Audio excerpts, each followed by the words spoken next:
In this video, I'm going to address the question, why do you gain weight when you're actually trying to lose weight? Why am I covering this?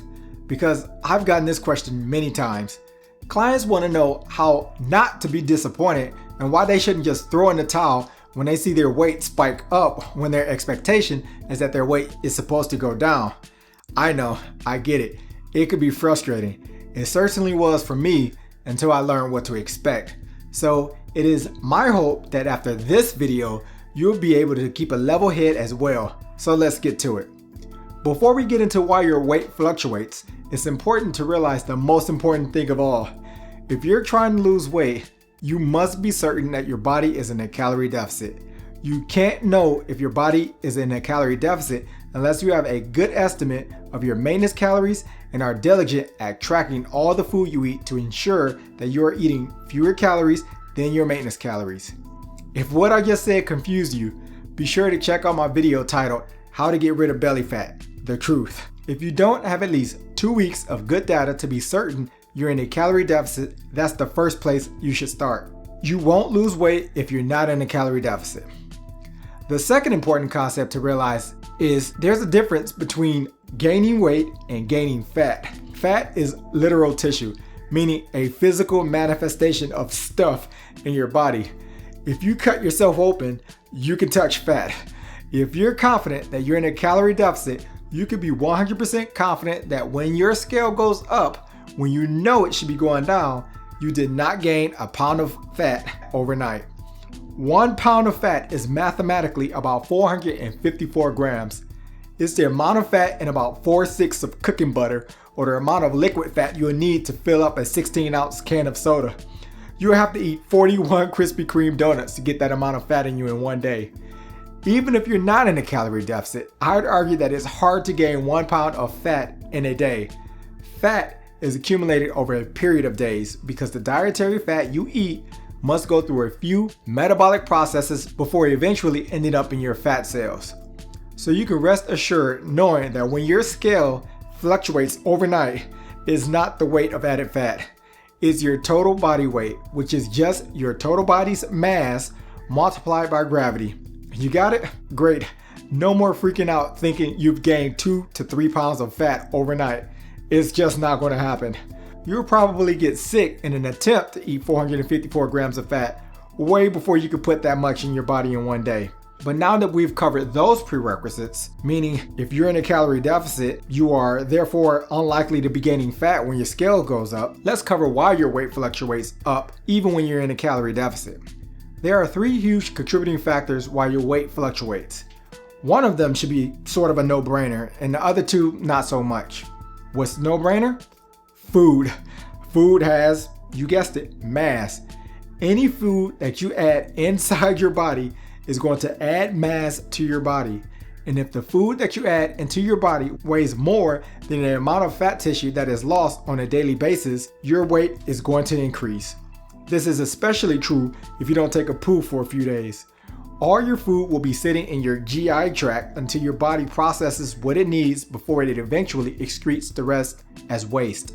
So, the amount of food you consume is a huge culprit for weight gain. Until your body gets rid of it, you're going to have added mass. And unless you eat the same literal mass of food every day, you're always going to have some sort of weight fluctuation. I hope this makes sense. If you're in a calorie deficit, don't worry about it. Just trust this process. It's not added fat. Eventually, you'll lose enough fat mass that will compensate for the food you eat, and it will reflect on the scale, just not overnight. Another contributing factor to weight fluctuations is the amount of fluid you lose when you sweat or perspire. Sweat is made almost completely of water, and your body begins to sweat as a response to it heating up. Your body wants to maintain your body temperature around 98.6 degrees or 37 degrees Celsius. But when it gets hot, your sweat glands produce sweat and attempt to cool your body down. The more you exercise or the hotter a given day, the more you will sweat. Some people sweat more than others, which means some people's weight will fluctuate more than others. The bottom line with sweat is, if you don't replenish fluids you lose after sweating, you'll see a fluctuation in your weight on the scale. Now, the next huge contribution to weight fluctuations, and by far the biggest contributor of fluctuations, is retained water. What do I mean?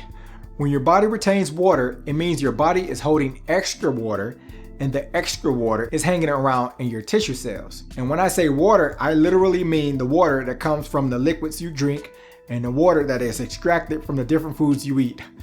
All foods have varying amounts of water. And what does water have? Yep, water has mass, which is reflected on your scale as added weight. But wait, what are the reasons your body would want to hold on to or release varying amounts of water, thereby causing your weight to fluctuate? Here's a few causes of water retention. Number 1, carbohydrates. Generally, the more carbs you eat, the more water your body will retain. A spike in weight isn't a huge issue for someone who eats about the same relative amount of carbohydrates daily, but a spike will be significant if you go from eating a day of low carbs and follow it by a day of high carbs. This is what I mean. For every 1 gram of carb you eat, your body requires about 4 grams of water to process and store it. So let's say you eat a potato that contains 40 grams of carbs. That's 160 grams of water that could be potentially stored and retained by your body. 160 grams of water is about 5.5 ounces or just under a half a pound. Now, imagine going from one day of low carb to the next day of high carb because of a birthday party or just a diet break. If you consume 200 grams of additional carbohydrates from what you normally eat, that can make your body retain about 800 grams of water, which is 28 ounces of water, or almost 1.5 pounds. And yep, that'll be reflected on the scale. Number 2, salt. Water retention from salt depends on how much salt you normally consume. If you normally eat home-cooked meals with very minimum salt added, but follow up these days with a day of takeout or microwave-ready meals, you'll add a significant amount of salt from one day to another. And studies have shown variation in salt meals from low to high can add up to 2 pounds of retained water. If you add the mass of the water retained by the salt and a high carb day with the added amount of mass from food, you can easily gain 5 pounds from day to day. But it's important to keep in mind that it won't be fat. It'll subside over time. If you're in a calorie deficit, just trust that the process is working. Number 3, sex hormones. Now, the next cause of water retention comes from variations in sex hormones. This is especially true for women. Studies have shown that 92% of women experience water retention the week before their period starts.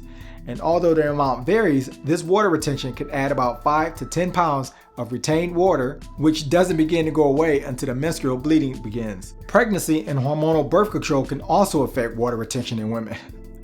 Number 4, cortisol, which is a hormone that mainly helps your body regulate its response to stress. All sorts of things can cause cortisol levels to rise and fall throughout the day, but chronically elevated cortisol may also lead to increase in water retention.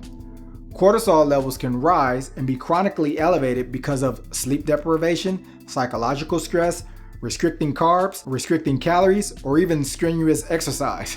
It's not exactly known how much water will be retained, but it happens. If you're trying to lose weight though, you need to be in a calorie deficit, so it's not like you can just stop restricting calories or stop exercising. So the only thing you can attempt is to get better rest and minimize the stress in your life. Other things. There are other temporary events that may cause your body to retain water as well, such as flying in airplanes, standing or sitting too long, or even certain medications like over-the-counter pain relievers or blood pressure medications. The point is, you can easily gain 5 to 10 pounds in weight fluctuations from one day to another, especially if you're a woman. Anytime I have a fried catfish meal with hush puppies and french fries from the local Cajun restaurant, I just come to expect a jump in weight the next day. Here's a great example.